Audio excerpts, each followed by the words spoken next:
So here we are. Things are starting to kick off now. I watched as the Lamb opened the first of the seven seals. First of all, seven seals. Well, we've got seven trumpets, seven thunders, and seven bowls to come. And we'll keep meeting the number seven. It conveys the idea of completeness. There is a finality to what is happening. It's bringing things as we know it to completion, to their God-determined destiny. Now, John records that the Lamb systematically opens every seal in turn.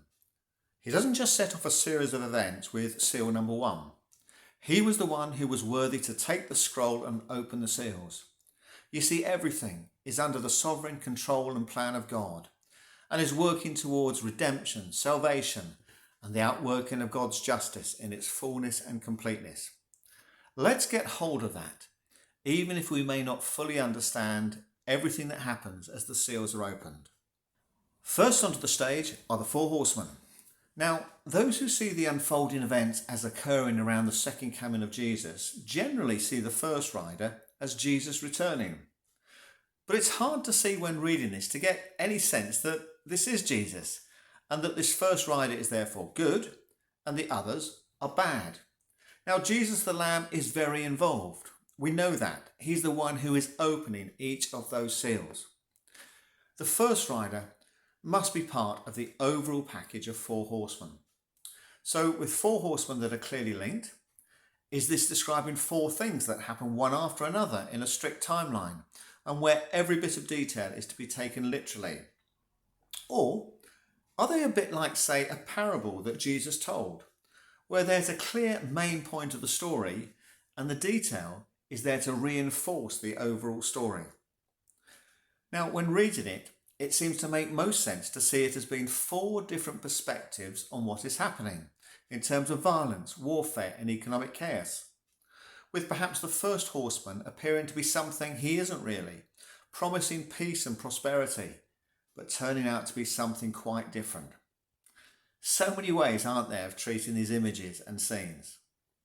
Well, those in the first century would have been familiar with such scenes, and they've remained part of human history throughout the centuries. In Matthew 24, verse 6, Jesus said that wars and turmoil would in fact increase as the time of his coming drew closer. They are powerful pictures of both the ancient world and the world we live in today. So, what is God saying through all this?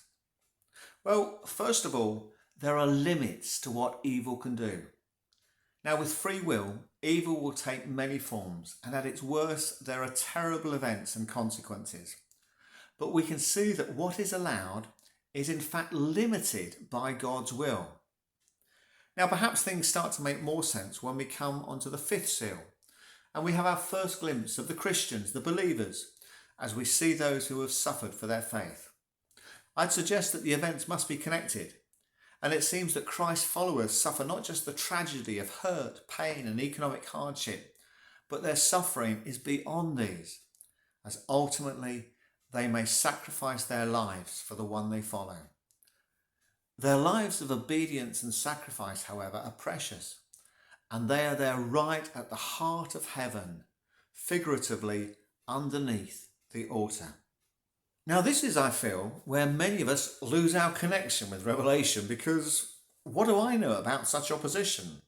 Or do I see Christian living as being so radically countercultural that there's a price to be paid for it? It makes me think that perhaps our Western perspectives and biases, well, they don't really help us appreciate where Revelation is coming from and to whom it is addressed.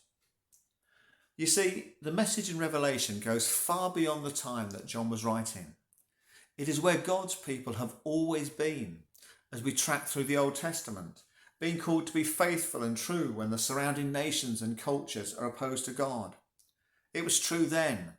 It was the present situation for the seven churches, and it's still the case today. The cry of the faithful is, how long will this continue? How long must we continue to be slain? The cry is for God's justice on behalf of those that have suffered at the hands of their oppressors. And the answer is in the sixth seal and the great day, which has clear overtones in the Old Testament of the great and terrible day of the Lord, when God comes to judge and to rule and to reign. So there's great continuity with what has gone before. But what is new is that, yes, it is God who will right these wrongs and bring justice, as promised in the Old Testament, but it's also the Lamb who will share in the work of God's judgment. And we see in Revelation that he is the key character and the central agent. One final point, and it's that the sixth seal looks pretty final, doesn't it? So to imagine that the next after this is the next event to happen, well, it doesn't make a lot of sense, does it? Everything is wrapped up in chapter 6, and we're not even a third through the book. We will revisit what we've seen in these first set of visions, the seals, and the next time we meet them, we'll see similar descriptions, but this time from a different perspective. But all that's to come.